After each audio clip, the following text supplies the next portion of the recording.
Ladies and gentlemen, good morning, good afternoon, or good evening, wherever you are. Welcome to our webinar. Today, we are going to talk about plant protein purification. My name is Johan de Koning from AIA, the French Bioeconomy Cluster, and I have the honor to moderate this webinar today. This webinar is co-organized with a leading company in the purification process, Eurodia. Eurodia will share with us their expertise in separation techniques to purify plant proteins and to optimize their value. Let me share with you again my screen to start a little bit deeper with the program.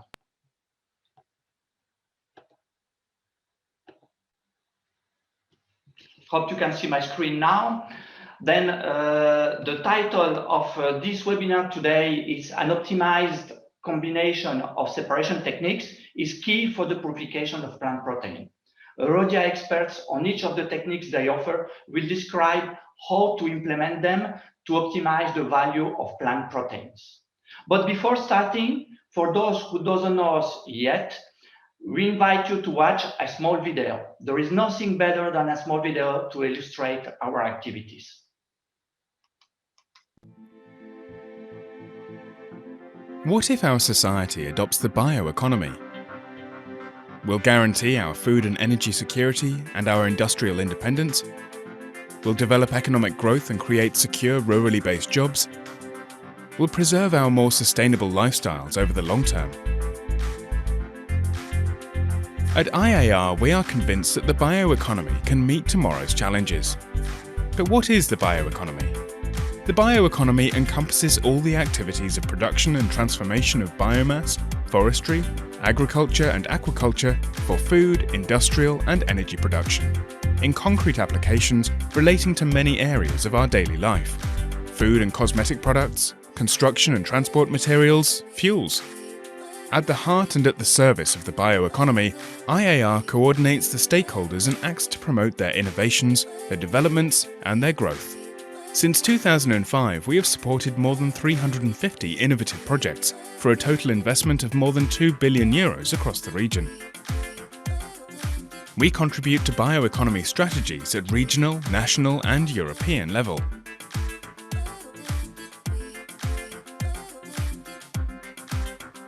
Our ambition is to develop the bioeconomy through 4 priority actions: establish linkage between the stakeholders and promote partnerships, facilitate the research, development and commercialization of innovative solutions, ensure a legislative and regulatory framework favourable to the development of the bioeconomy, promote the French bioeconomy.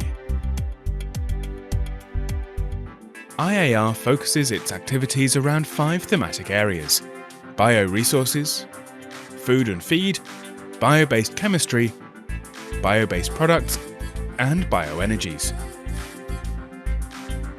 We are carrying out this work of innovation alongside and at the service of our members, a powerful network of more than 430 bioeconomy leaders present throughout France and Europe.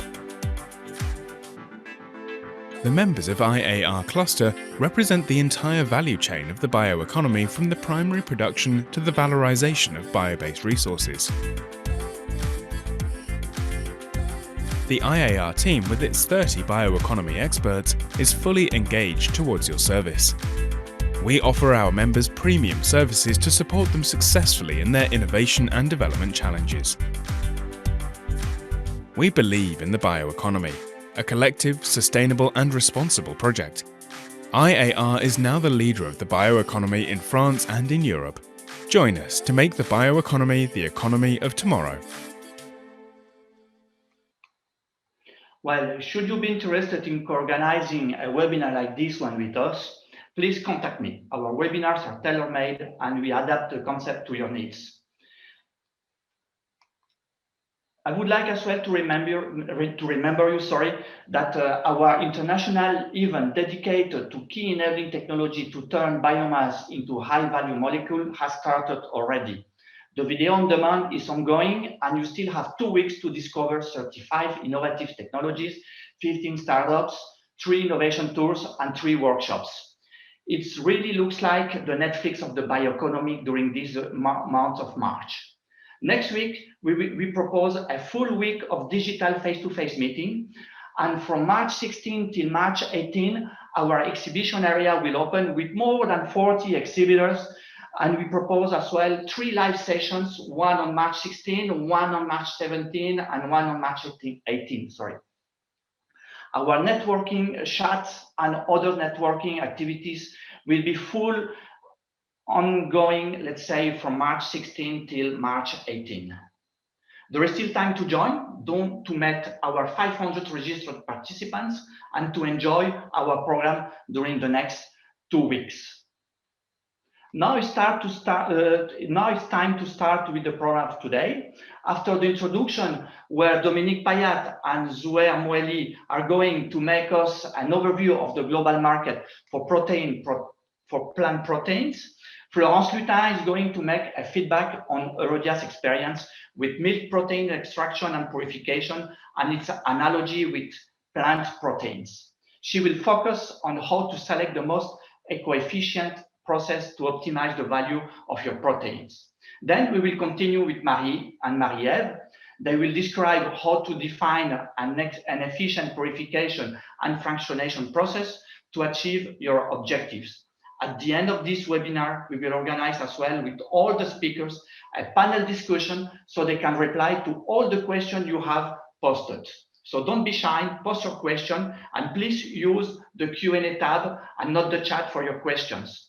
We are very proud to announce you that we are more than 300 connected on a total of more than 500 registered people to this webinar. Then thanks for the success, thanks for your interest in our webinars, and I hope you will enjoy, let's say, the presentations today. Now it's time to hand over the baton to Dominique for the first presentation of the day. Dominique, I will stop sharing my screen. Please start sharing yours. The floor is yours. Okay, thank you. Good morning, or good afternoon, or even good evening, ladies and gentlemen. So I'm Dominique Payat, and I have the pleasure to introduce this technical seminar related to protein extraction, but mostly purification processes. This first presentation will highlight. Yeah, it's working. That's okay. This first presentation will highlight some figures on plant protein market situation, market trends, and will also list some of the technological challenges which are linked to those developments. So, as a matter of fact, it is well known that proteins are a necessity for daily life and human body. So, among specific roles or functions, protein transport and store nutrients, build our body tissues, bolster immune health, act as a messenger, and so on. Nowadays, protein intake is mostly coming from animal proteins, plus or minus 60%. For a dietary reference intake, which is recommended to be 0.8 grams per kilogram of body weight. When all projections indicate that the global population will reach more or less 10 billion by 2050, leading to a global demand for animal-derived protein, estimated also to double by 2050, as this growing population and changing socio-demography with higher incomes, higher urbanization, this will definitely increase pressure on global resources to provide not only more, but also different types of food.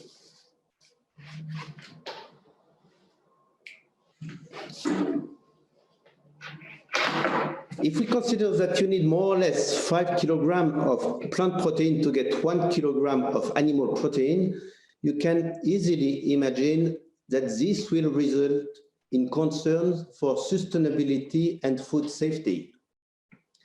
First, regarding the negative impact of global animal protein production on animal resources, because it will induce high emission of greenhouse gases. You have to know that livestock represent 12% of greenhouse gases emission, it will also lead to pressure intensification on land with a need to convert forest, wetlands, or even natural grassland into agricultural land. As you can see on this projected data table, 75 to 80% of the agricultural land is dedicated to livestock, meat, and dairy. Second, following the recommendation of experts to OECD countries to rebalance the ratio of animal protein versus plant protein from 60-40 to 50-50, and then considering the changes in diets for more healthier food and the emergence of flexitarian, vegetarians, vegans, consumers, other sources of protein have emerged with a growing market. Now we estimate that the plant protein market has grown by 40% in the last decade. So the curve, which is shown below, illustrates the diets showing on the last year new product release with the relevant protein claim, moving definitely to greater consideration and demand from vegan or vegetarian consuming behavior. So now if we look at plant protein main sources, first point is that protein content in plants vary a lot, from 8 to 12% in cereals. It varies typically from 20 to 25% in pulses, such as peas or lentils, and it can reach up to 40-45% in other plant grain, such as soy or lupin. Currently, it is true that wheat and soy protein are still dominating the market of new launch products, but we can observe from some years that a strong growth in demand has allowed other alternative plant proteins, such as pea or corn, to take market share approx 5 and 3% respectively. Other sources are also emerging with few percentage of market share, and we can mention particularly rice, rapeseed, or potato.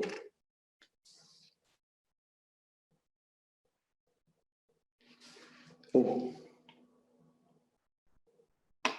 Yeah.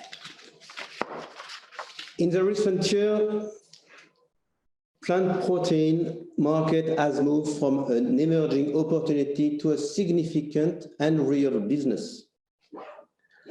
In Europe, meat substitute market almost doubled between 2014 and 2019, and is supposed to reach, according to experts, $2.8 billion by 2024. And the US market is following similar trend. Plant-based food market grew by 30% in the last 5 years. Also, alternative protein companies are taking profit from this trend on attracting investors. Billions of US dollars were raised in the last 2 years, with also some great interest for eggs and dairy products. For the future and for the coming 5 years, annual growth rate for plant protein market is expected to be from 6 to 9%, depending on territories. For example, in US, we expect 6.5%, mostly linked to rising consumption due to health benefit and growing demand for sport nutrition products. In Asia, we expect more than 8%, mostly related to animal feed demand.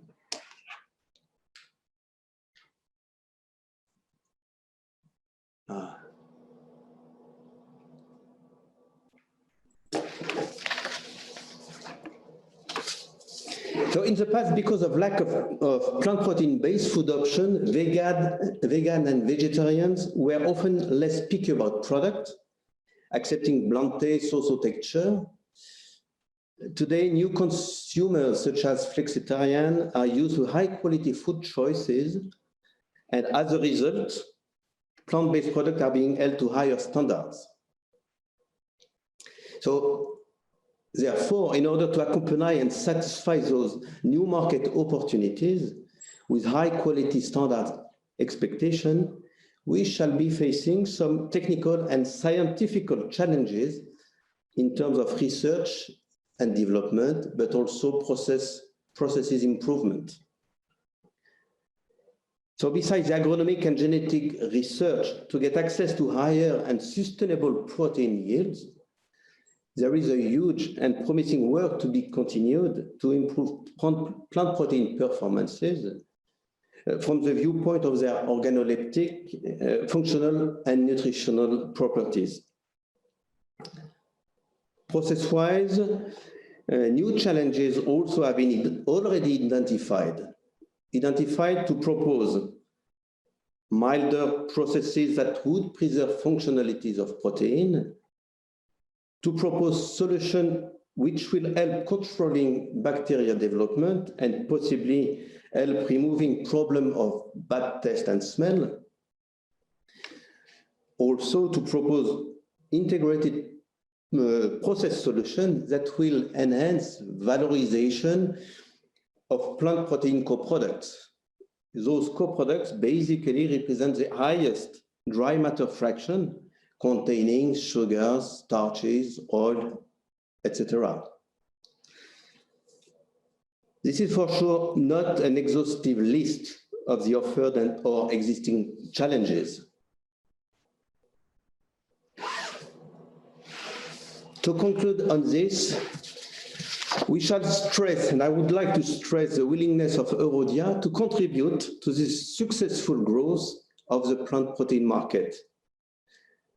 As a world leader in the purification of milk protein, Eurodia is having all necessary technological tools to transfer its expertise and know-how to support any development or optimization related to plant protein markets. I will now let my colleagues presenting you in details Eurodia's capabilities, expertise, and technologies portfolio. Meanwhile, I thank you very much. Thank you, Dominique, for this nice overview of the market. There is no question yet rising, but we will pass then to Florence Lutin. Florence Lutin is our next speaker. Welcome, Florence. You are going to share with us the technical expertise of Eurodia in protein purification. Florence, the screen is yours. First of all, before you start, Florence, I would like to indicate there are some people that seems to have some troubles with the display of the webinar. You have the possibility to do it, to change the display of this webinar by using the function, the tag display at the top right-hand side of your screen, and you just click on it and choose the display you want to see. And then probably the presenter will not disturb anymore, let's say, the presentation when you listen. Thank you very much. Sorry for this, Florence. I was just trying to solve some problems with the people. Now, sorry, you can start sharing and presenting starting your presentation. Sorry. Thank you, Johan. Good afternoon, everybody. It's a pleasure for me to introduce and to present this subject today. A brief introduction. At the end of 2020, the French government announced a major investment of 100 million euros in the development of plant proteins. It's including 20 million euros for research and development and innovation, 2 million euros to support a company involved in this market, and through a specific program, a PIA4, supporting fundamental research. It's clear that the message, there is a real push to develop these activities. In 2016, Jacques Guéguin, an expert of CVT LNV Group, published a report to outline the 5 main axes that have been identified for this development. These include axis 4, an improved process control to preserve the protein functionalities through innovative technologies, and Xys5 improve the process efficiency to make them more sustainable, saving water and energy, and by increasing the yields. So since the dairy industry is a good example, we will demonstrate today this point through our industrial experience with milk cracking. As you know, this industry has opened new markets for milk proteins while finding added value for the co-products. And in recent years, the dairy industry was also forced to dramatically improve its image in terms of water savings and energy savings. Considering plant proteins, three main sources of plant protein can be considered. Grains such as wheat, corn, rice, with having only 9 up to 15% of proteins, and proteins crops, oilseeds, where the content of proteins is higher, from 20% up to 37%. We can also consider other proteins plants as tubers, potatoes with 9.5% proteins, and certain leaves as alfalfa with 25% of proteins. Nevertheless, 70–80% of co-products are generated when the plant proteins are produced.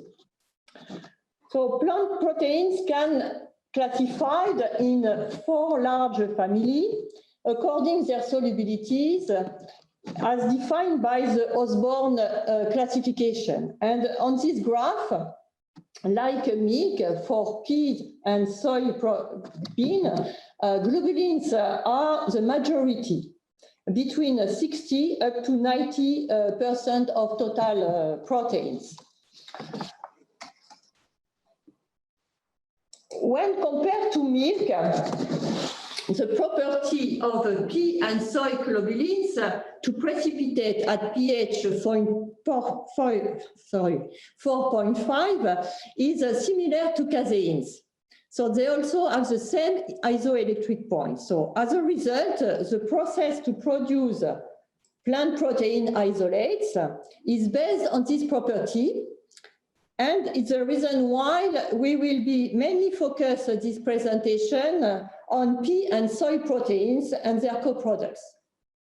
The process starts with crushing, dewilling, milling the beans, and for soy, hexane, some solvent as hexane is added to remove the hydrophobic impurities.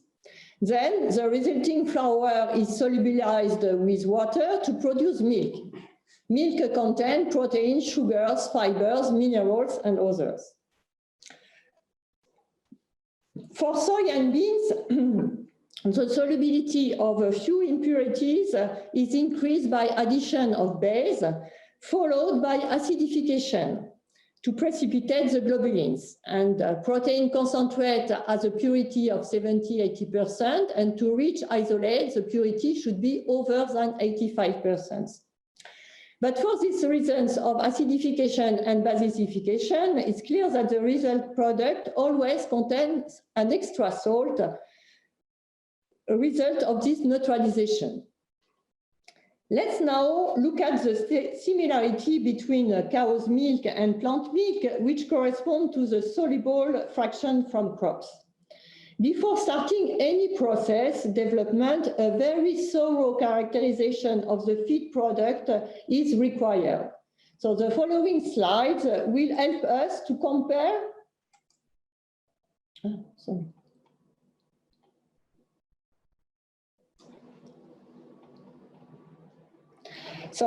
The following slide will help us to compare the composition of pea and soy milks with cow's milk. As already mentioned, casein is the biggest milk protein and represents 75% of total nitrogen.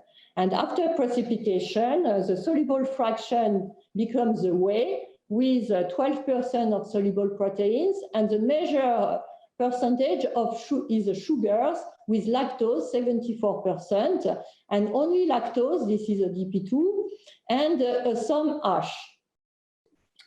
In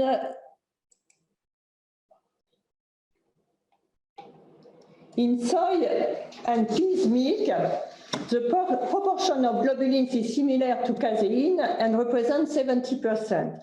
There is a higher quality of soluble proteins in the pea milk as 27%.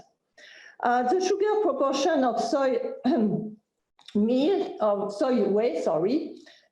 is close to sugars and in pea and in soy, but there is a difference carbohydrates, and it represents 48% for soy whey, but this is a sucrose, the raffinose and stactose, DP2 or DP3, and in pea milk, the carbohydrates are bigger molecules. This is a galacto-oligosaccharides, DP5. Such characteristics will be very important to consider into the choice of the fractionation techniques. And as you can mention also, a lot of salts are present and consequence of the neutralization step.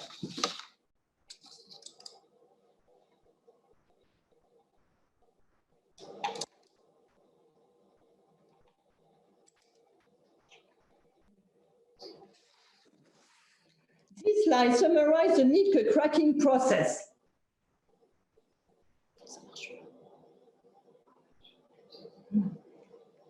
The main objective of the conventional process is to produce a cheese by casein coagulation and after adding acidification or rennet on the milk. And 50 years ago, the whey represented an important polluting waste, but nowadays the value of this whey has become high enough to consider it as a main product, principally to link to the valuable of proteins, but also with the value of a highly demineralized whey, Demin 90, which is commercialized for as infantile milk. Many membrane filtration have been implemented to increase the quality of the protein fraction. Directly applied on milk, microfiltration allows the recovery of caseins. Ultrafiltration is used to recover milk protein concentrate. And filtration can be also applied on whey to recover whey protein concentrate, WPC 5080, or WPI, whey protein isolates. The permeate of this filtration is mainly lactose plus minerals. And to reach a high purity of lactose, we applied the crystallization. And recently, also, it's possible by biocatalysis to produce galacto-oligosaccharides with mixing with the glucose and galactose. And by a chromatography system, it's possible to reach a high purity of galacto-oligosaccharides. Knowing now the milk cracking process and the composition of plant milk, how these advanced technologies could be implemented to increase the value of co-products and to make your process more sustainable. So this is the question we will try to answer. Membrane techniques are widely applied in dairy industry as a first step, as we saw before, for protein purification. These techniques allow us to recover a mixture of molecules which have the same molecular weight, just it's a mixture of molecules. And with nanofiltration and electrolysis, a certain demineralization rate can be achieved, and both technologies are generally combined for cheese whey, for demineralization of cheese whey. We can also consider these techniques, and specifically reverse osmosis and nanofiltration, to recover water, to recover processed water and also to demineralize this salty loaded coeffluents. And for that, we can apply electrodialysis or bipolar ED. A first alternative process for plant protein fractionation, and if we want specifically to minimize the chemicals and also to get a native protein, is to apply the cross-flow membrane filtration directly on milk. The benefit is, of course, to minimize the quantity of chemicals. So the result is a low salt content in the co-product, in the whey. And in the case, it's important, of course, there is a certain limits, and the limits are mainly linked to the membrane fouling. So it's important to properly handle the filtration parameters to minimize this fouling. And so also, if you want to reach isolates with a purity up to 85%, an important water consumption is applied for diafiltration. So to minimize this water consumption, you have to add a reverse osmosis, for example, to recycle this water. A second other alternative process for this fractionation is to improve the value of co-product and to apply this membrane filtration on the pea whey or soy whey, for example. And this is a description of a rocket patented for pea whey fractionation, with microfiltration is described to recover globulins and separate albumins, ultrafiltration to recover albumins, and nanofiltration to increase the concentration of galactoligosaccharides, and also to make a pre-demineralization. The limit of that is, in fact, there is some interaction between molecules, and sometimes there is some molecules, some impurity as a phytic acid, which has a very high affinity with globulins. So we need to have a pretreatment, as for example, enzyme pretreatment, to separate, to break this complex between phytic acid and globulins. Other limit is the molecular weight of molecules, which are sometimes very close. It's example with galactoligosaccharides and certain peptides. So with this technology of membrane filtration, it's clear that you cannot reach a very high purity, but a certain purification. As we mentioned, also the other step is to demineralize and to see how we can increase the value of this co-product by demineralization, because we mentioned the salt content is very high in this co-product. So regarding demineralization and considering a high concentration of salt, only 3 techniques could be applied: nanofiltration for concentration and pre-demineralization, electrodialysis to reach a high level of demineralization, or ion exclusion chromatography system, specifically for sugar fractions. We will develop this application later. At this salt level, a simple ion exchange resin system is not really suitable, because too many salts, too many chemicals, will be required for the regeneration of resins.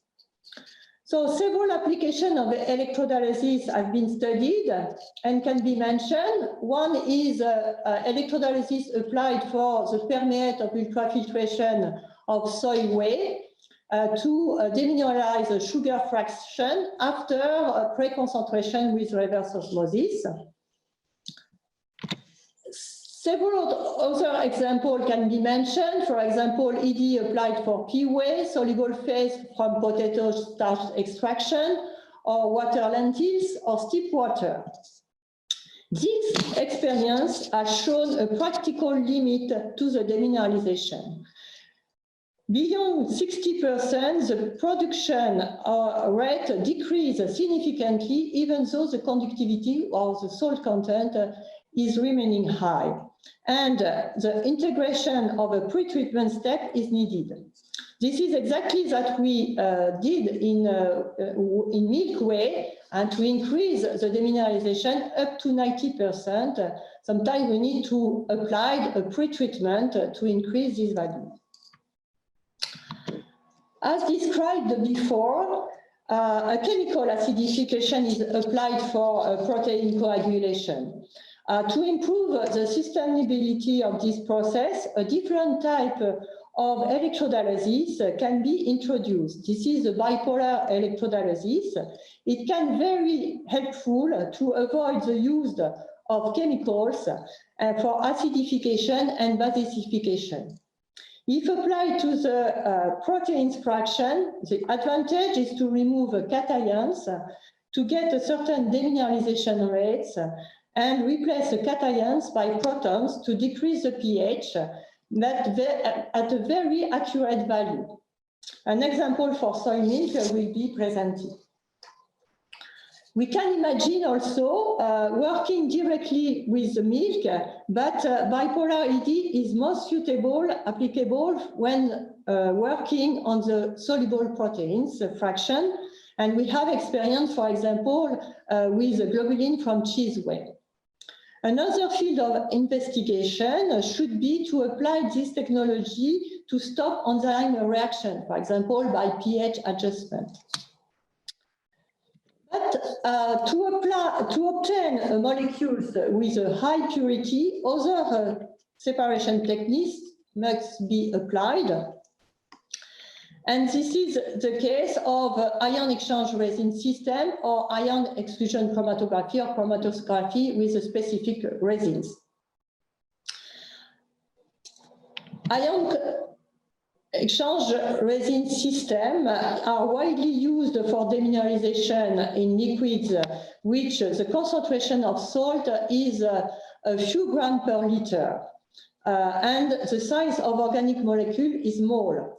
Nevertheless, we have experience with ion exchange resin system to treat WPC for demineralization up to 90%. But this is possible with only small globulins and at very low concentrations.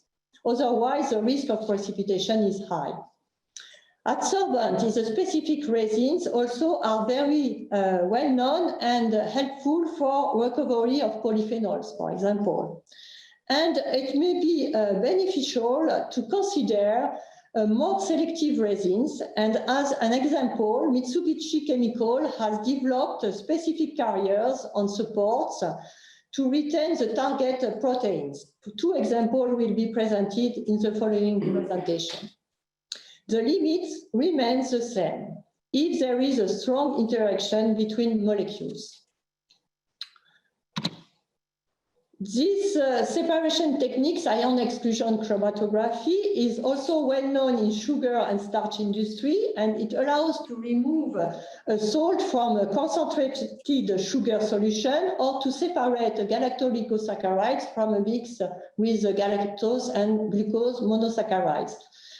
This, of course, this chromatography can be applied at this level of purification of GOS and sugar fraction, but also it can be applied for purification of amino acids. And let me introduce a promising technology to purify peptides. This is electro-ultrafiltration, and we have a collaboration with Laurent Bazinet, professor from Laval University, for the development of this technology. It combines ultrafiltration membranes with electrodialysis membranes, and through an electrical field, it's possible to purify, to transfer through ultrafiltration membranes a large molecule as peptide to recover bioactive fraction, for example, with a very mid technology. So this technology is under industrial development. As a conclusion of this presentation, if there are noticeable analogies between milk and plant-soluble phase, there are also some important differences to consider. Similarities are, as we saw, same physical chemical properties for larger proteins, and same nature of co-products, the whey with soluble proteins, sugars, and ash. Please consider also the risk of bacteriological development on this fraction. And it's very important to take care about that during the process. And the main difference are the interaction between molecules. We saw there is an interaction between polysaccharides, proteins, or polyphenols, proteins. And another important difference between milk and plant milk is the presence of a toxic or anti-nutrient substance as alkaloids, and phytic acid or saponins. And it's important to remove this specific substance to reach a food grade material. So at the end, it's important research and development investigation to be required to improve a process and to have a better knowledge on this fractionation and purification. Thank you for your attention. So I let now.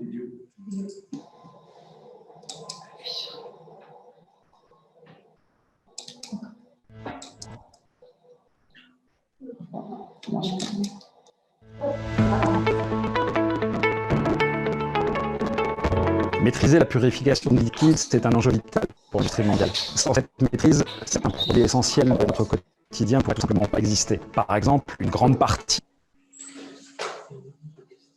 Qu'est-ce que vous avez fait? Rien fait.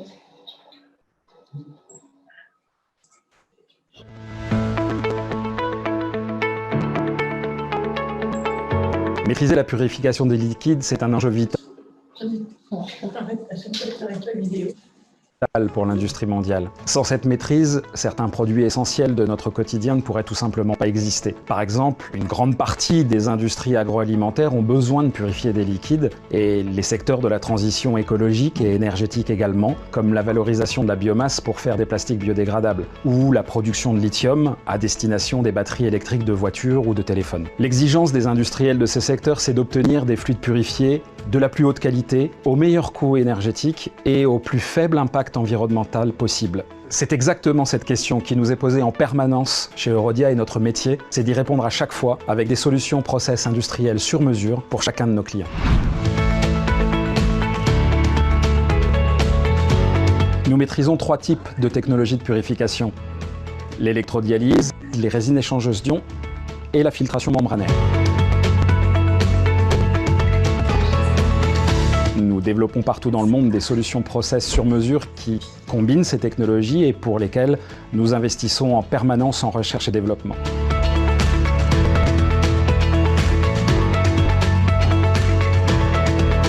Nos solutions servent par exemple à la production d'ingrédients pour le lait pour bébé, pour l'industrie sucrière et amidonnière, pour le vin et les jus de fruits. Elles servent également à la chimie de transition pour valoriser des matières biosourcées. Nous intégrons nos process aux lignes industrielles de nos clients en garantissant une qualité de produit, un coût de production et une réduction significative, voire totale, des effluents. Et dans un certain nombre de cas, nous sommes même en mesure de valoriser ces effluents en coproduits. Notre volonté, c'est de contribuer à réduire l'empreinte environnementale de nos clients, de les aider à, idéalement bien sûr, ne rien prendre à l'environnement qu'ils ne puissent lui rendre. Le futur de l'industrie repose sur des procédés performants et éco-responsables, nous en sommes convaincus. Chez Eurodia, la performance, c'est le juste équilibre entre la technique et l'humain, entre le savoir-faire et le savoir-être. Pas de bonnes technologies sans les bonnes personnes pour les imaginer et pour les construire. On est ce qu'on fait et on fait ce que l'on est. L'entreprise doit créer un environnement qui permet à nos collaborateurs de se dépasser avec et pour les autres. L'important, c'est d'avoir envie de travailler ensemble et ensemble de donner envie de travailler avec nous. Pour ça, notre credo, c'est l'intelligence de la situation. Savoir écouter, être au service, être réactif et flexible pour ne proposer que des solutions parfaitement adaptées à chaque projet et à chaque client. Notre état d'esprit, c'est le oui. Oui à l'innovation. Yes to your challenges. Sì, per crescere insieme. Sim às parcerias. Sì a un'industria sostenibile.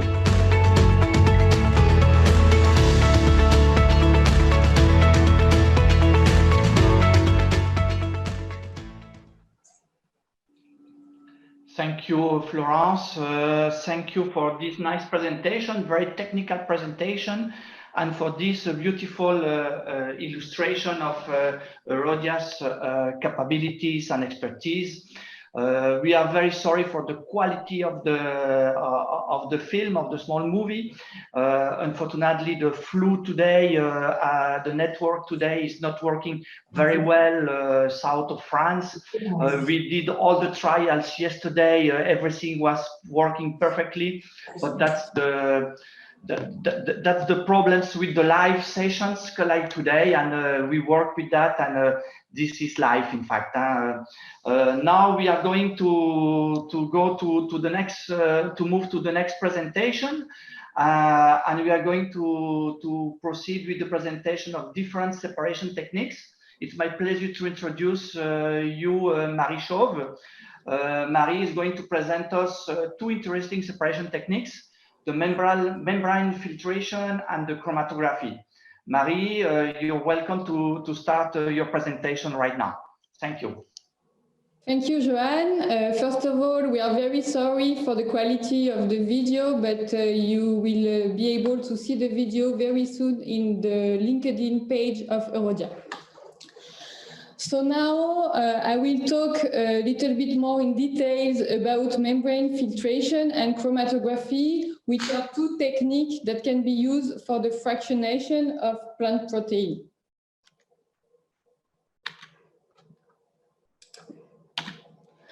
So in membrane infiltration, there is two kinds of filtration: the direct filtration and the closed-flow filtration.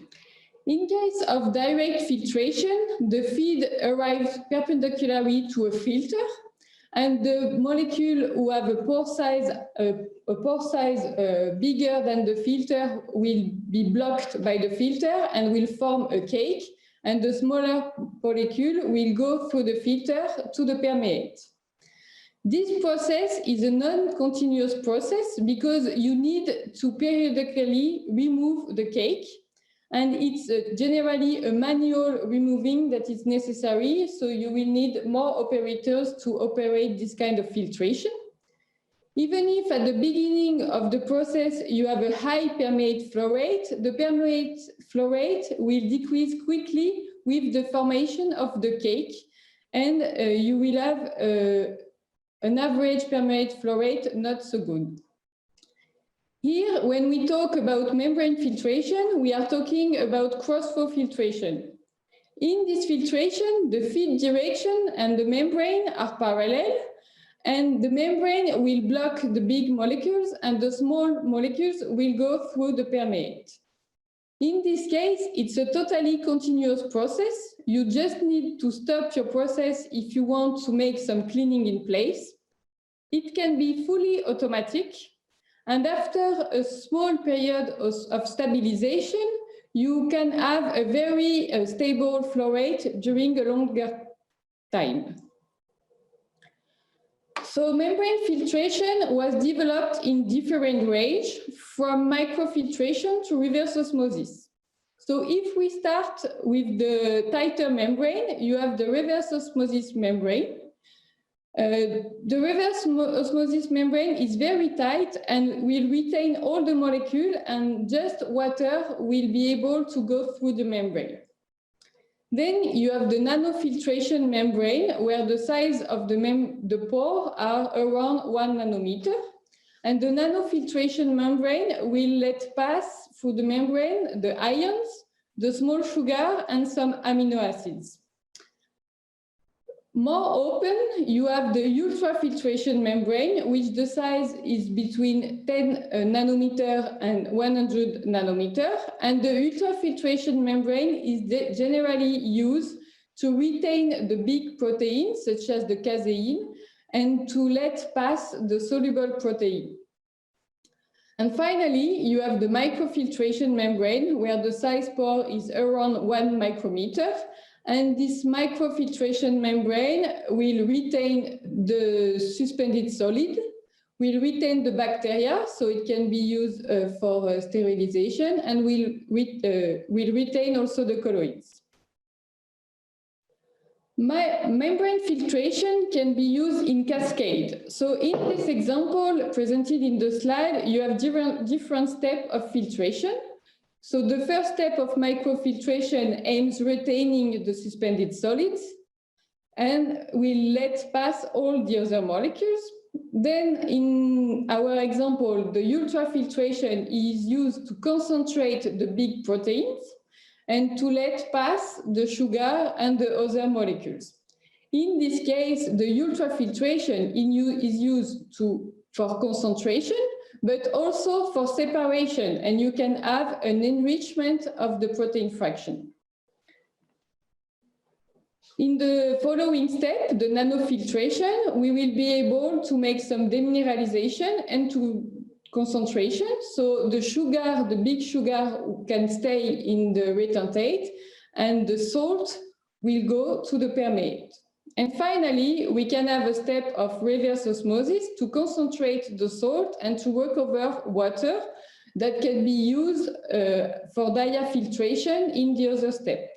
So the diafiltration is a technique to improve the removal quality by injecting some water in the retentate during the filtration.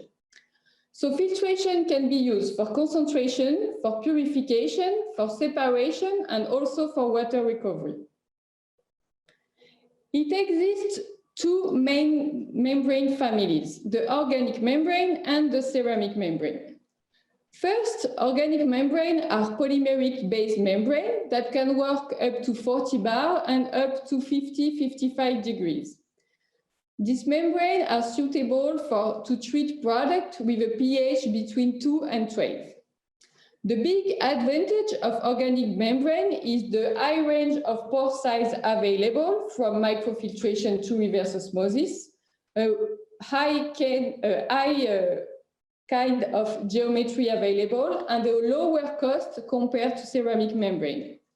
However, this membrane have a lower thermal and chemical stabilities than the ceramic membrane and have a lower resistance to solvents.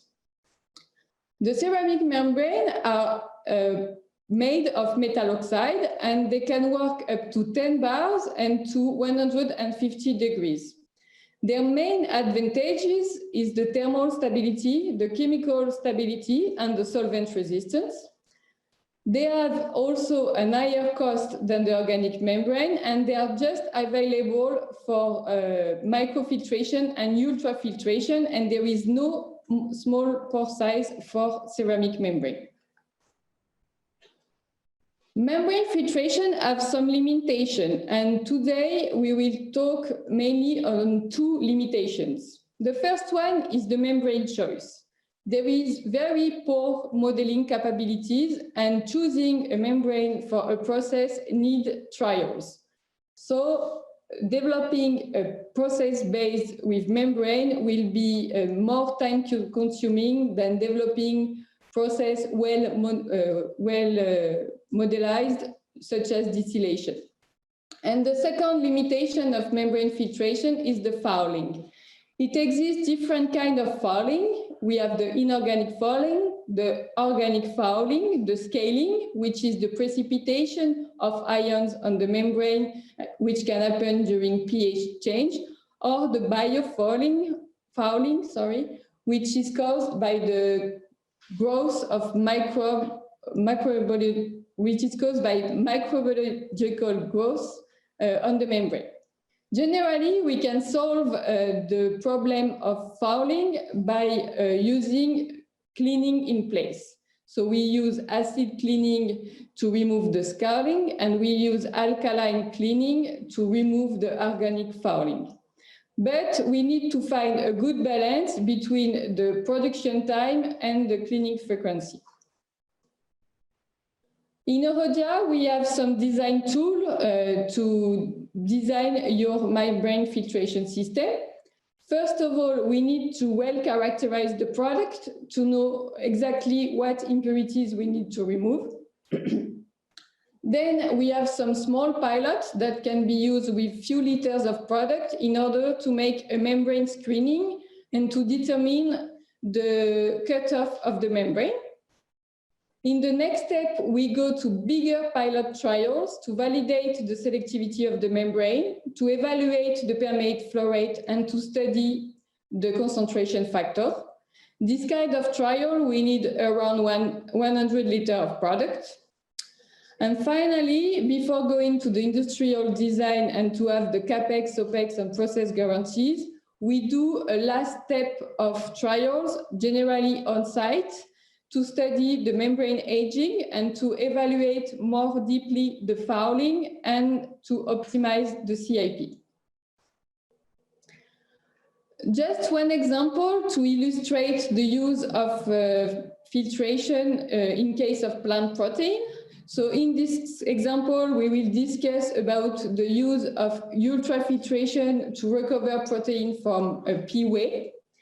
So in the conventional process, you have the pea slurry, and you have a first step of centrifugation to remove the starch of the fibers, and you have a protein slurry.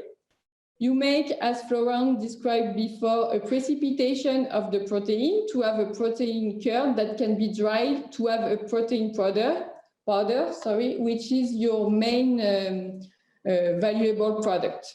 And you have your whey. And in your whey, you still have protein that you can recover. And in this example, the protein are recovered using an ultrafiltration step. And with the ultrafiltration, you get a protein slurry that you can dry to have another valuable product. If we look a little bit more in details, the mass balance that was obtained with this ultrafiltration, we can see that from a feed containing 38% of protein, we get a product with 84% of protein. So we were able to really improve the protein of the protein content of the product. And we can see also that in this example, the cutoff of the membrane was well chosen because we were able to recover 80% of the protein on the retentate, and we just lost 20% of the protein. So in this case, the ultrafiltration process was able to concentrate the protein and to purify it. Now we will jump to another technology, which is the chromatography process. So this technology is based on the difference of affinity for compounds that we want to separate between a stationary phase, which is generally resin, and a mobile phase, which is generally water. So here in the right side, you have an example of batch chromatography. So in batch chromatography, you make a load, and you will separate the product based on their affinity. So here you see that the red dye have less affinity with the resin and will go out first of the resin. And then you have the blue dye, the green dye, and then the blue dye.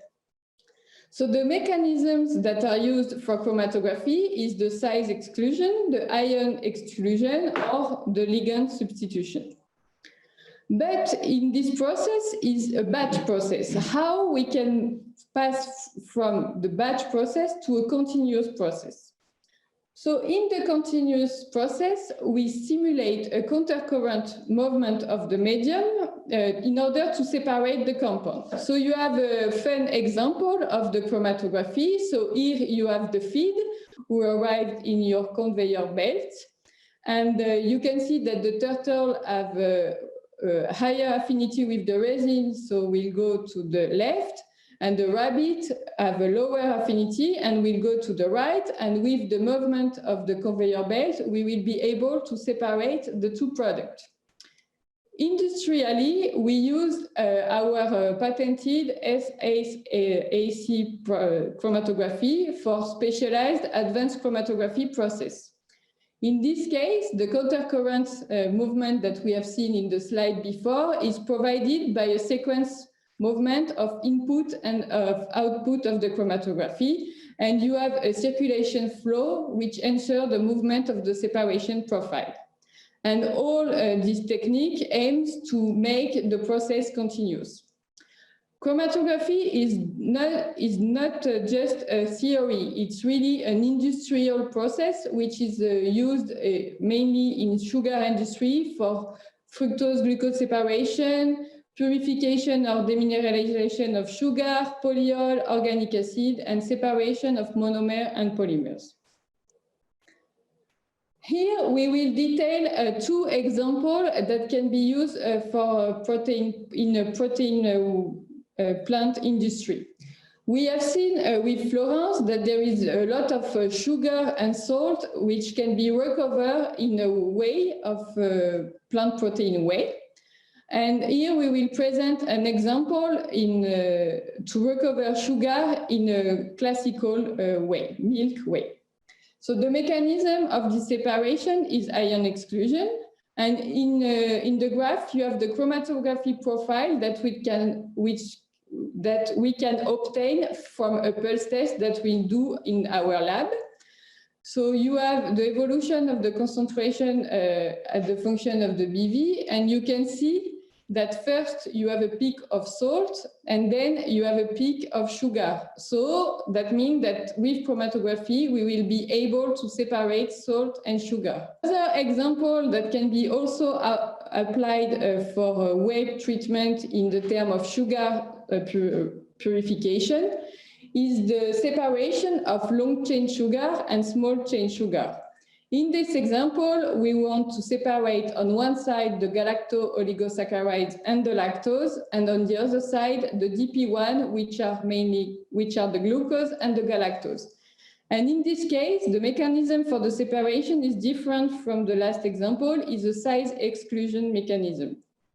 Here you have the profile. We can see that first we have the peak of GOS, then we have the peak of lactose, and finally you have the 2 peaks of DP1, glucose and galactose. First, as we show in the example, we do some pulse tests to determine the separation coefficient of our product with the resin.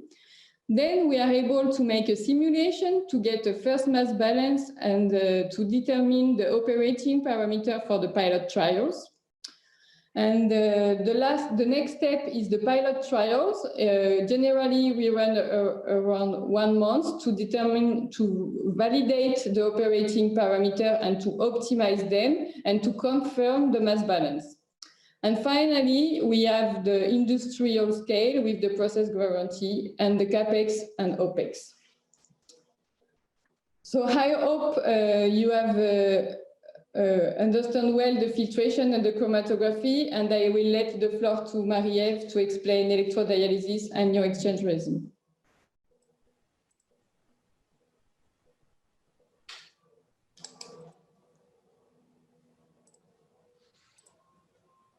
Start with your presentation today. Thank you very much for being here today. I know that you are in the US. It's pretty early in the morning because you are in the west coast of the US, a pretty nice region in Napa. Well, welcome today, and hopefully you're ready to share your screen and to share with us everything about ion exchange resins and chromatography separations. Yes, I hope you can see my screen now. Not yet. Not yet? Okay, I will. Should come probably. Start again and see. Yes, now it's coming. That's okay. Okay. We'll go back to. The floor is yours. You can start. Okay, thank you. Okay, so as Joanne just mentioned, we'll continue with 2 other separation techniques used in the food industry. So the first one is resin-based separation, and the second one is a little less known and is electrodialysis technology. So let's start with resins. So there are 4 main types of resins of interest in the plant protein industry. And I will go over the 4 types shown here. I hope you still see my screen. Okay, yes, we can see. Here we go. Okay, so let's go more in detail first with the ion exchange resins. So you have 2 types of ion exchange resins, the cation exchange resin and the anion exchange resins, which are charged. And they are packed generally in columns of a certain size, depending on the required production rates. And Oops. Previous. So your feed would be pumped at the top of the column, and then will get demineralized when it's in contact with the resin, and will get out completely demineralized at the bottom of the column. So the cation exchange resin carries counter ions, which will be released as it captures the cations in your feed, and the same kind of interaction will happen with the anion exchange resins. So what that means is that once those counter ions are completely released, then the resins needs to be regenerated with the proper chemical solution. So it can be the way acid base or salt, depending on the type of resin that you are using. This means that ion exchange resin is a good technology to demineralize, but it consumes a lot of chemicals. The second type of resin here is absorption resin. So the way those resin work is that you will have molecules having the right molecular dimension or the right chemical interaction will be trapped in the pores of the resin until the resin gets saturated. And the molecule of interest, which will be trapped in the resin, will be released when the resin is regenerated, again with the proper chemical solution, which can be a base or a solvent. And the type of, depending on the application that you want to do, if you want to do color removal, polyphenol removal, ACE removal, remove the bitterness of your protein, you need to choose the right type of resin depending on the molecules that you try to remove. So here's an example from a study done at Lille University for the removal of rubisco from alfalfa leaves. So in that study, they use a combination of filtration and absorption resins to remove the color from their feed. So again, one limitation for the resin is, Florence already mentioned it a little bit in her presentation, but is that we work with really complex solutions. So there can be interactions in between the molecules, and we have to find a way to break those interactions to properly purify the streams.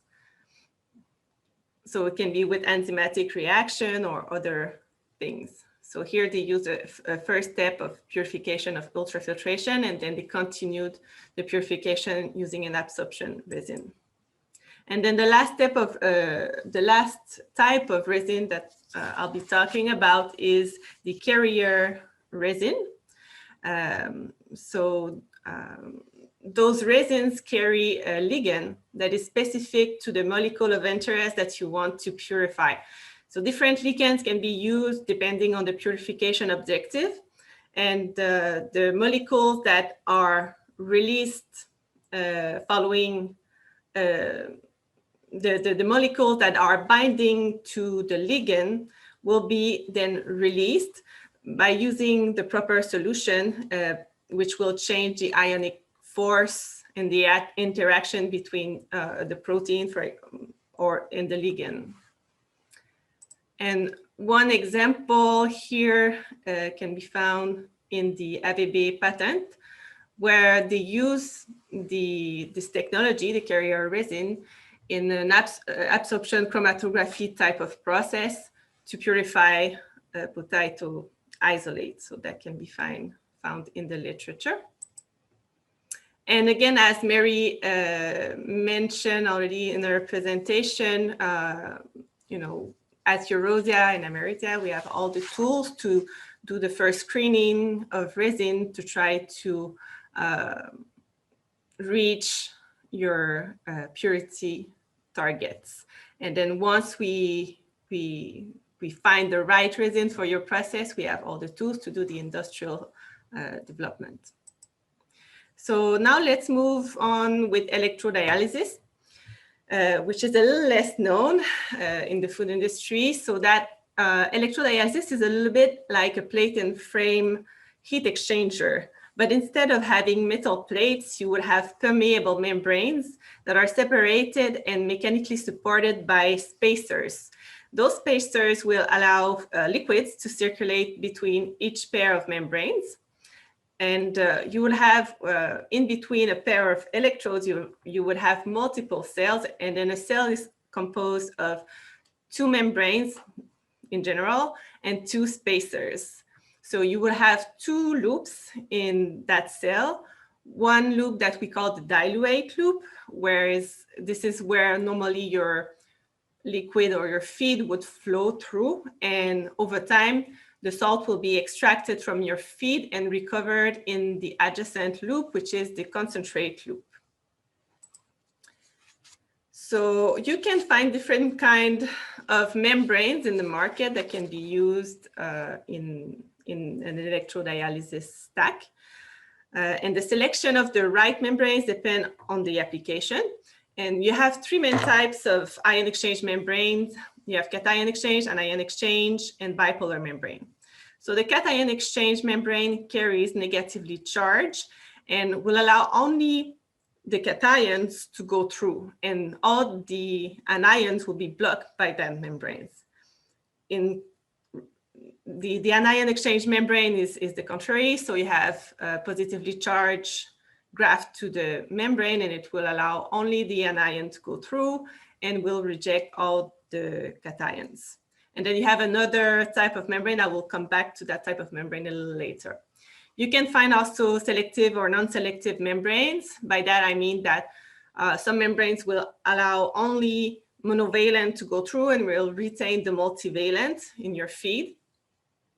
And sometimes we have the questions like, what's the molecular weight cutoff of such a membrane?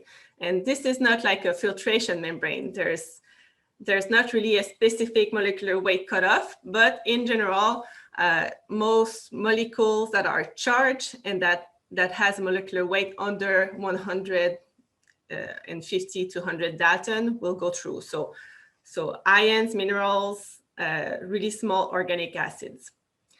And then finally, like this is a technology that is driven by electricity.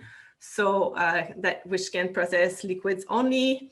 You want to avoid any suspended solids, and you need a minimum conductivity. Again, you have to remember that you need to be under the best conditions to carry that electric field efficiently.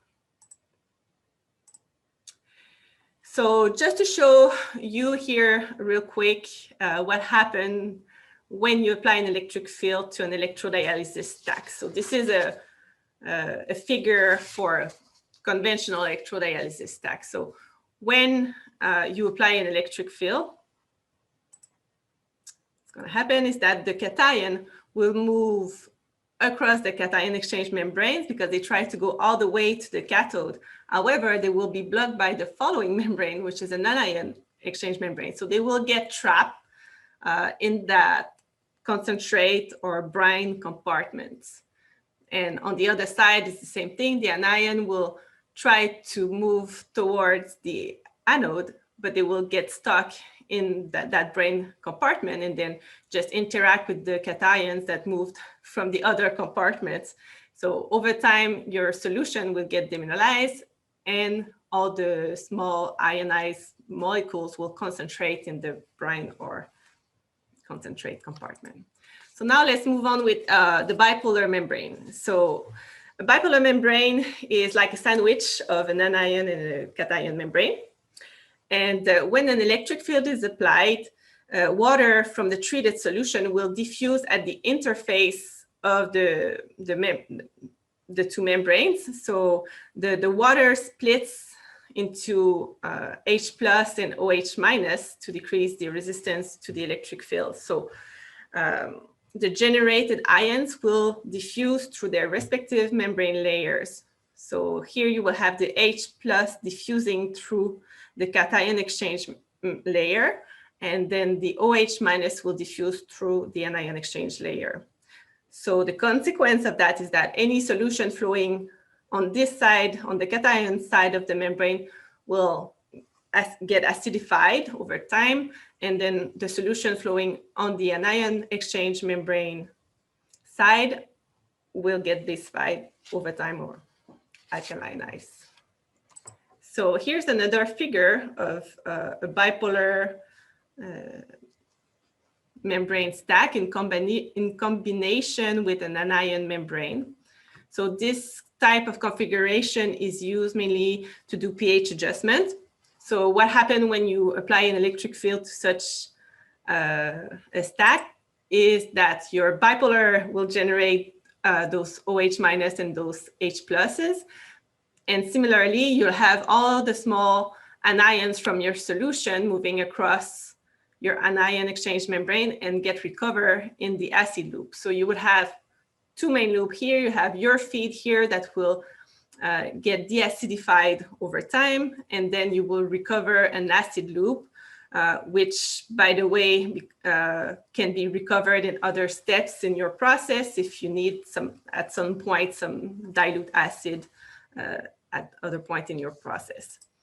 And then the other type of configuration is pretty similar, but instead of having the anion exchange membrane, you have a cation exchange membrane. So this is used instead of deacidification, it is used to acidify your product. So what's going to happen here is that the small cations from your feed will move across the cation exchange membrane. So then the H plus generated by the bipolar membrane will stay in your product, and your product will get acidified over time.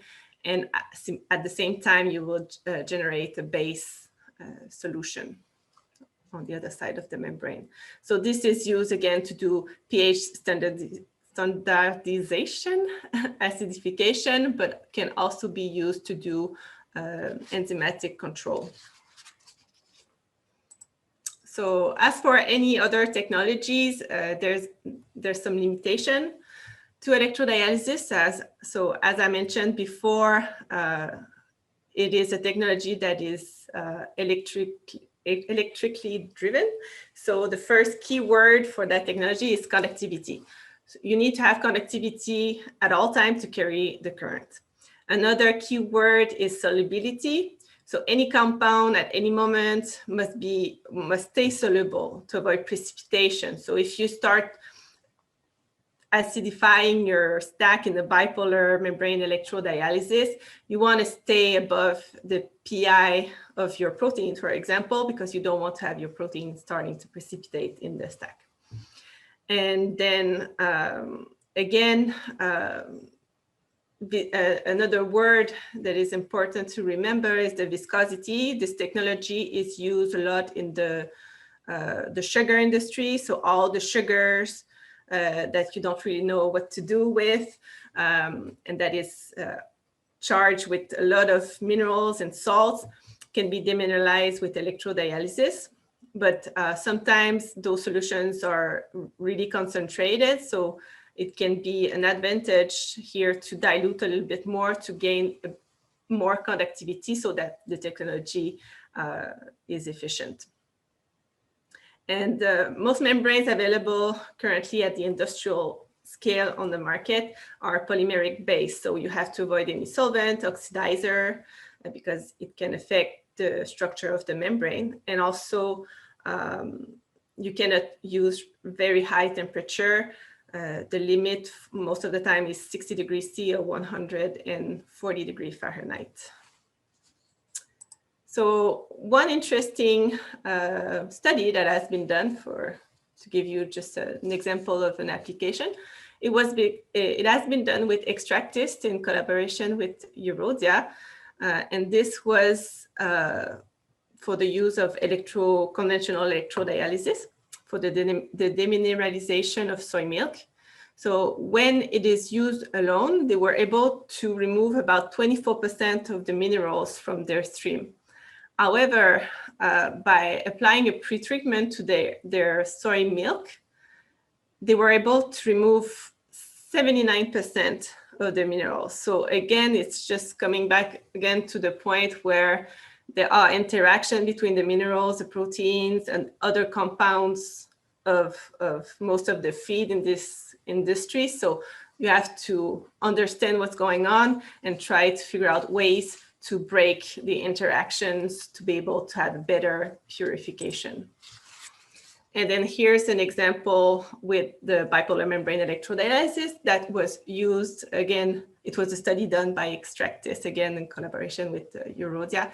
And they used bipolar electrodialysis to do a partial acidification of soy milk. So instead of using straight classic process of just chemical acidification to precipitate the protein and recover the protein, they did a partial acidification with bipolar electrodialysis. Again, not all the way to the isoelectric point, just stopping before that, and then pursue the acidification with chemicals. But what they found is that by doing part of the treatment with bipolar electrodialysis, well, first of all, their end product has had much less salt, which is an advantage. And also, it looks like the protein kept some really good functionalities, which is also really important.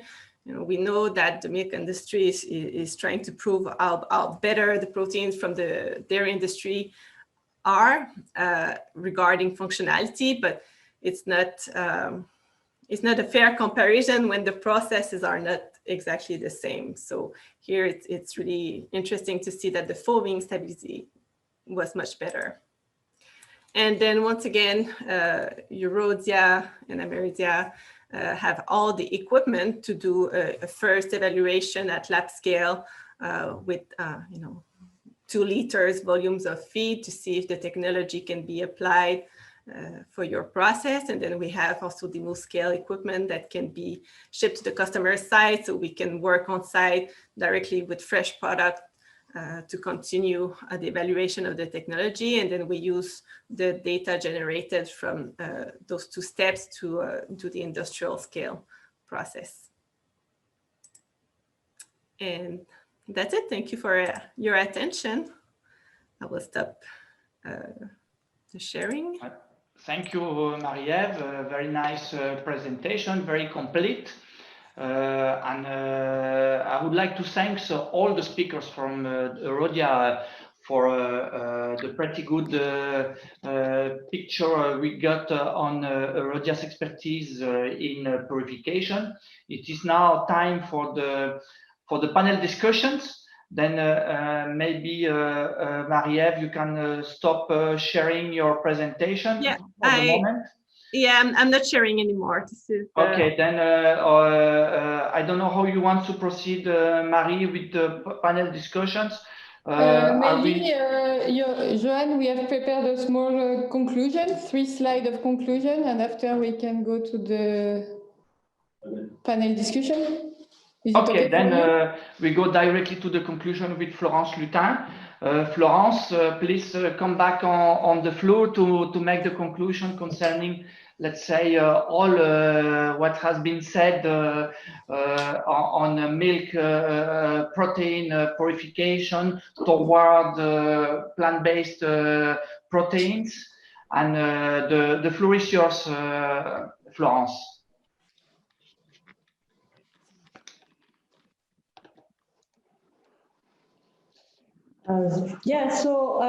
Through this webinar, my colleagues and me hope to convince you that from a complex raw material such as plants and seeds, several techniques presented today can help you these techniques as filtration, electrodialysis, or chromatography system, ion exchange resins, can help you to develop an eco-efficient and sustainable process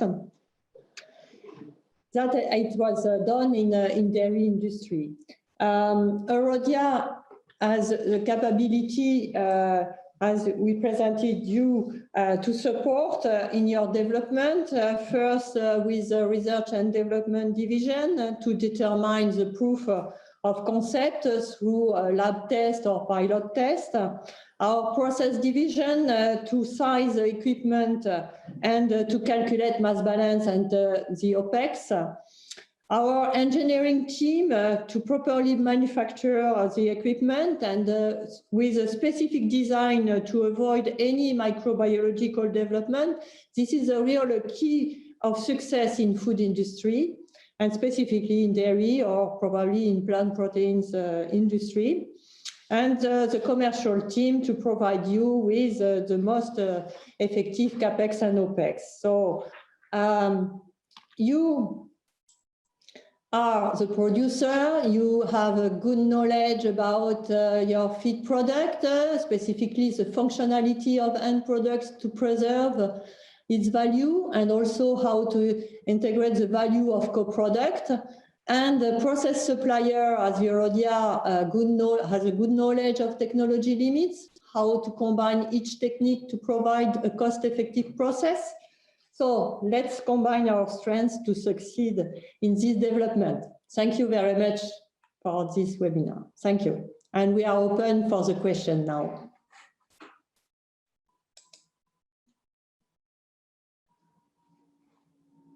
Le son. Thank you very much. Sorry for the sound. Thank you very much, Florence and Marie. Maybe now it's time for we have some time for the panel discussion. Many of the questions were already replied, let's say, through the Q&A, and you have all of you received already the reply to your question. We have kept some questions to pass for these panel discussions. And I will start maybe by the first presentation concerning the market size and market specification. Dominique and Zoe, maybe you're ready to reply to the question. The first one was concerning the technology and what do you call soft and hard technology? What's the difference between both? In fact, hi Joanne. In fact, for the hard technology today, we are using a lot of acid and base to vary the pH in order to solubilize the protein and extract the protein. So this means that there is a lot of consumption of those regions, and which will generate a high consumption. It will generate some ashes and salt that will have to be upstream to be treated and removed. Okay, so this is as an example. There is also the thermal treatment, which can alter the functionality and the nutrition quality of the protein. And we think that as an example, the electrodialysis could be an alternative to soft those technology, in fact. Okay, thank you. Thank you for this precise reply. And what about ultimate co-product? Mathieu in the video says that you are able to give a maximum of valorization of all the fractions, including the co-product. What do you call, let's say, a valorization for the ultimate co-product, for example? Co-products, in fact, co-products usually contain some oil, like in soy, from soy proteins. It contains from pea, for example, plant. It contains, how can I say, some starch, and those actually they are valorized. However, in the co-product, we can also find some sugar, some fiber, and also some soluble proteins. And we believe that the future challenges upcoming challenges will be to valorize those co-products, in fact. So sugar, fiber, because fiber are oligosaccharide sugar, so, and they have some rules and needs in biotechnology industry. Okay. And finally, last question for you concerning the market. And this is really concerning the market, how you explain the developments of market of rice, corn, or potatoes, for example, plants having, let's say, a poor protein content at the end. How can you explain that that in the plant protein sector they are developing so well? For this question here, we are talking, in fact, especially about starch and derivative starch industry. Where the corn, wheat, and rice, for example, are the raw materials, okay? And however, in the co-product, we will find the proteins. And it will be very interesting, in fact, to valorize those co-products. Okay, So, then it's concerning the co-product. Thank you very much. Now I would like to address some question to Florence. Florence, thank you very much again for, let's say, the very broad picture we got from the expertise of Erodia in the process technology. You were at some stage talking about native proteins and why it is so important and what do you mean about what do you mean with native proteins at the end? Native proteins is, in fact, it's a proteins without significant physicochemistry modification, biochemistry modification, as we can get when we apply the coagulation with a high temperature, or when we make acidification by during the coagulation. So it's really to preserve the functionality of the molecules, and for that it's possible if we adapt the process with very soft technologies that we try to show you today. Okay. And really to keep the functionality of proteins, to keep also the nutritional value of these proteins. Okay, perfect. And I have a question as well concerning cows and milk cracking. Extensive process development has been done and many of these techniques has been applied. Why it's not the same for plant proteins? A good question. I think that it's probably too early, in fact, because as we try to demonstrate today, the value of whey in the milk in dairy industry happened very recently, and we get this from this co-product a high value considering proteins and sugar and so on. So it should be, by the similitude of composition, it should be the same for plant co-products. This is what we try to show today. With these technologies that we applied in dairy industry, we can probably move to this new market, but it's a little bit too early. So this is the reason why of this webinar probably will be interest to people. Yes, and let's say again a little bit on the same area. This question: are the similarities between and the differences between dairy proteins and plant protein understood enough to allow for processes that are as effective as the ones Erodia has implemented in the dairy industry, meaning performance, cost, efficiency? Yeah, in fact, it's difficult to say, because there is it really needs a research, more research to have a better knowledge specifically about interaction between molecules that we saw showed today, and the level of fractionation that will be necessary is directly linked to the end value of the product. So as much as you fraction, the cost of the process increased, and it's really related to the end value of the product. So this is Okay, thank you. Thank you very much, Florence, for this small exchange together. Turning now to Marie. Marie, I have two questions for you. I hope you have the reply to them. Marie, you mentioned at one moment a cascade idea, and this is intriguing people. I've seen some questions in the chat concerning that, but this cascade idea, can it be cost effective at the end?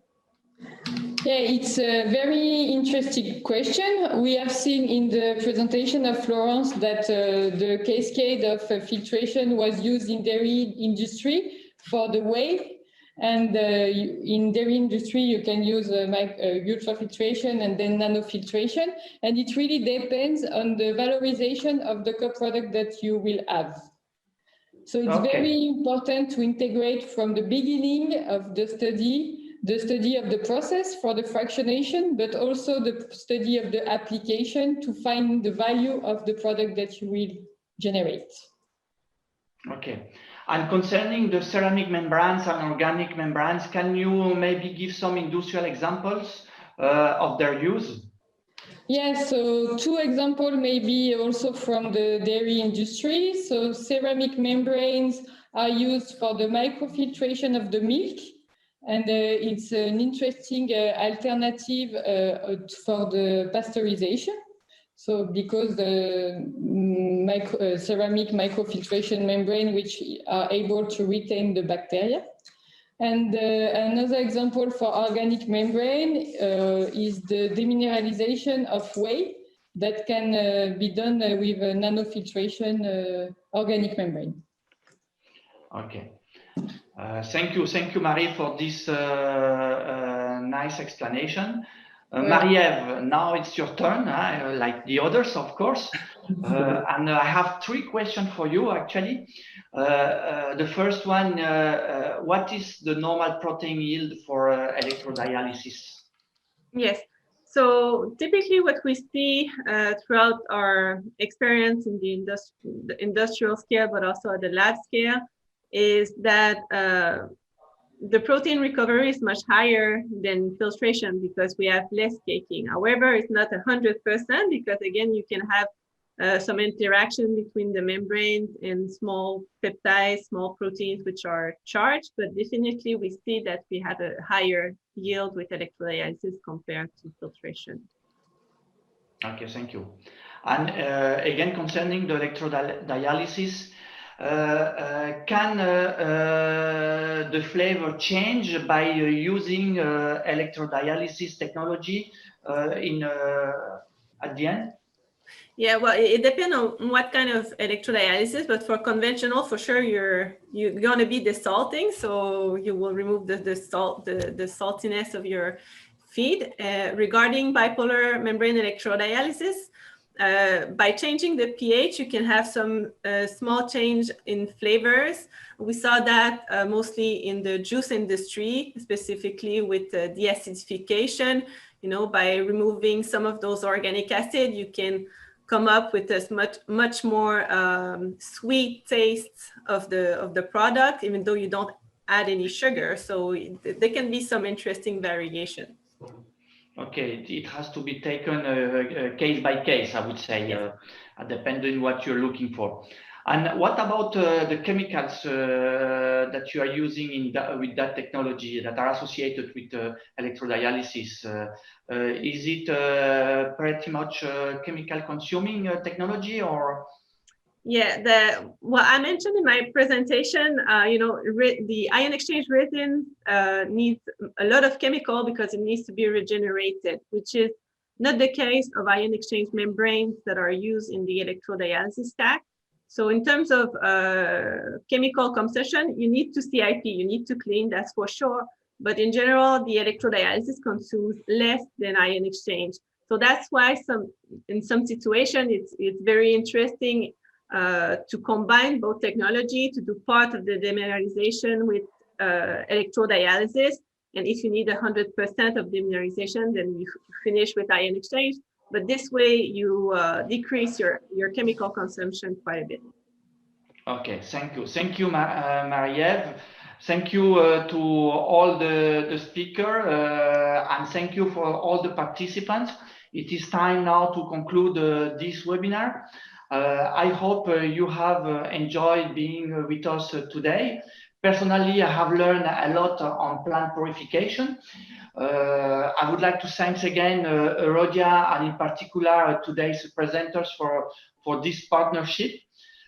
Thank you for sharing with us your expertise, and to all the participants to this webinar, many thanks for your interest. This webinar lives up to your expectations, and we will be soon back online with other webinars.